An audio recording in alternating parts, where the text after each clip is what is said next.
Bismillahirrahmanirrahim. In the name of God, the most beneficent, the most merciful.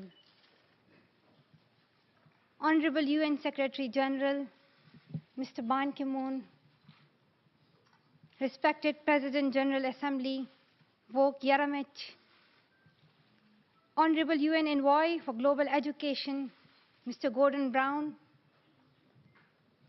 respected elders, and my dear brothers and sisters, Assalamu alaikum. Thank you. Today, it is an honor for me to be speaking again after a long time.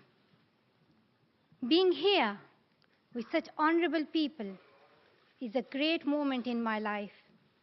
And it's an honor for me that today I'm wearing a shawl of Benazir Bhutto Shaheed. I don't know where to begin my speech. I don't know what people would be expecting me to say. But first of all, thank you to God, for whom we all are equal. And thank you to every person who has prayed for my fast recovery and a new life. I cannot believe how much love people have shown me. I have received thousands of good wish cards and gifts from all over the world. Thank you to all of them. Thank you to the children whose innocent words encouraged me. Thank you to my elders whose prayers strengthened me. I would like to thank my nurses, doctors, and the staff of the hospitals in Pakistan, in the UK, in the UAE government, who have helped me to get better and recover my strength. I fully support Mr. Ban Ki-moon, the Secretary General, in his Global Education First initiative, and the work of the UN Special Envoy, Mr. Gordon Brown, and the respected President General Assembly, Vok Yaramich. I thank all of them for their leadership that they continue to give. They continue to inspire all of us to action. Dear brothers and sisters, do remember one thing. Malala Day is not my day. Today is the day of every woman, every boy, and every girl who have raised their voice for their rights. There are hundreds of human rights activists and social workers who are not only speaking for their rights, but who are struggling to achieve their goal of peace, education, and equality. Thousands of people have been killed by the terrorists, and millions have been injured. I'm just one of them. So here I stand. One girl among many. I speak not for myself, but for those without voice can be heard. Those who have fought for their rights. Their right to live in peace. Their right to be treated with dignity. Their right to equality of opportunity. Their right to be educated. Dear friends, on the 9th of October 2012, the Taliban shot me on the left side of my forehead. They shot my friends too. They thought that the bullet would silence us. But they failed. And out of that silence came thousands of voices. The terrorists thought that they would change my aims and stop my ambitions. But nothing changed in my life except this. Weakness, fear, and hopelessness died. Strength, power, and courage was born.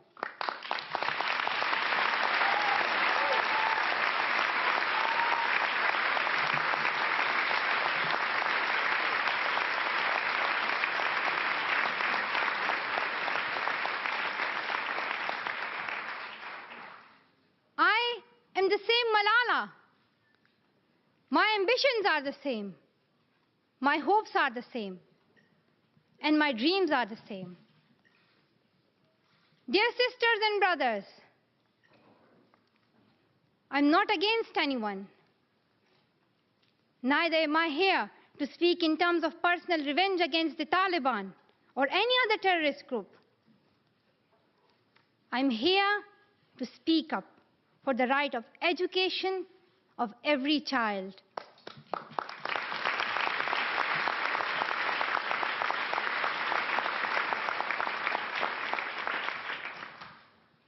I want education for the sons and daughters of the Taliban and all the terrorists and extremists. I do not even hate the Talib who shot me. Even if there is a gun in my hand and he stands in front of me, I would not shoot him. This is the compassion that I have learned from Muhammad, the Prophet of Mercy, and Jesus Christ and Lord Buddha. This is the legacy of change that I have inherited from Martin Luther King, Nelson Mandela, and Muhammad Ali Jinnah. This is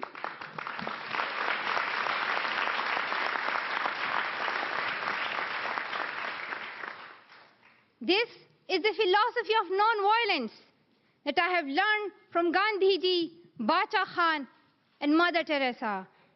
And this is the forgiveness that I have learned from my father and from my mother. And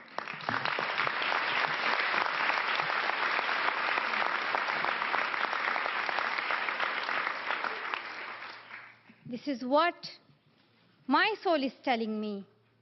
Be peaceful and love everyone. Dear sisters and brothers, we realize the importance of light when we see darkness. We realize the importance of our voice when we are silenced. In the same way, when we were in Swat, the north of Pakistan, we realized the importance of pens and books when we saw the guns. The wise saying, "The pen is mightier than sword," was true. The extremists were and they are afraid of books and pens. The power of education frightens them. They are afraid of women. The power of the voice of women frightens them. And that is why they killed 14 innocent students in the recent attack in Quetta. And that is why they killed female teachers and polio workers in Khyber Pakhtunkhwa. That is why they're blasting schools every day, because they were and they are afraid of change, afraid of equality that we will bring into our society. And I remember that there was a boy in our school who was asked by a journalist, "Why are the Taliban against education?" He answered very simply by pointing to his book. He said, "A Talib doesn't know what is written inside this book." They think that God is a tiny little conservative being who would send girls to the hell just because of going to school. The terrorists are misusing the name of Islam and Pashtun society for their own personal benefits.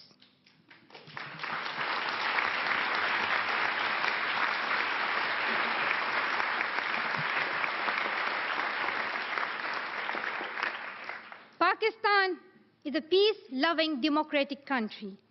Pashtuns want education for their daughters and sons. And Islam is a religion of peace, humanity, and brotherhood. Islam says it's not only each child's right to get education, rather it's their duty and responsibility. Honorable Secretary General, peace is necessary for education. In many parts of the world, especially Pakistan and Afghanistan, terrorism, wars, and conflicts stop children to go to their schools. We are really tired of these wars. Women and children are suffering in many ways in many parts of the world. In India, innocent and poor children are victims of child labor. Many schools have been destroyed in Nigeria. People in Afghanistan have been affected by the hurdles of extremism for decades. Young girls have to do domestic child labor and are forced to get married at early age. Poverty, ignorance, injustice, racism, and the deprivation of basic rights are the main problem faced by both men and women. Dear fellows, today I'm focusing on women's rights and girls' education because they're suffering the most. There was a time when women social activists asked men to stand up for their rights, but this time we will do it by ourselves.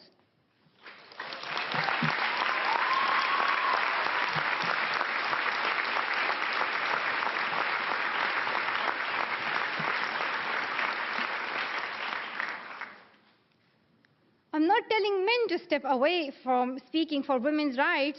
Rather, I'm focusing on women to be independent, to fight for themselves. So, dear sisters and brothers, now it's time to speak up. So today, we call upon the world leaders to change their strategic policies in favor of peace and prosperity. We call upon the world leaders that all the peace deals must protect women's and children's rights. A deal that goes against the rights of women is unacceptable.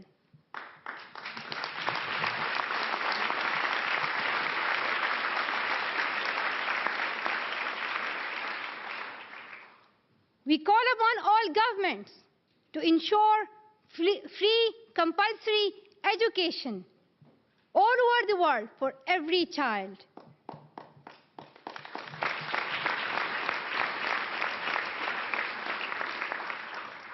We call upon all the governments to fight against terrorism and violence, to protect children from brutality and harm. We call upon the developed nations to support the expansion of educational opportunities for girls in the developing world. We call upon all the communities to be tolerant, to reject prejudice based on caste, creed, sect, color, religion, or gender, to ensure freedom and equality for women so that they can flourish. We cannot all succeed when half of us are held back. We call upon our sisters around the world to be brave, to embrace the strength within themselves and realize their full potential. Dear brothers and sisters, we want schools and education for every child's bright future.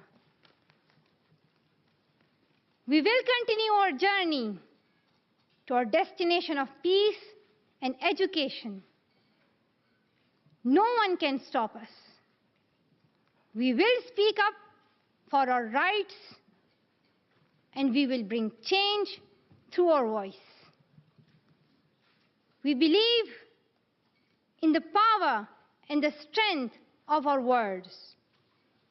Our words can change the whole world because we are all together, united for the cause of education. And if we want to achieve our goal, then let us empower ourselves with the weapon of knowledge. And let us shield ourselves with unity and togetherness. Dear brothers and sisters, we must not forget that millions of people are suffering from poverty, injustice, and ignorance. We must not forget that millions of children are out of their schools. We must not forget that our sisters and brothers are waiting for a bright, peaceful future. So let us wage a global struggle against illiteracy, poverty, and terrorism. Let us pick up our books and our pens. They are our most powerful weapons. One child, one teacher, one book, and one pen can change the world. Education is the only solution. Education first. Thank you.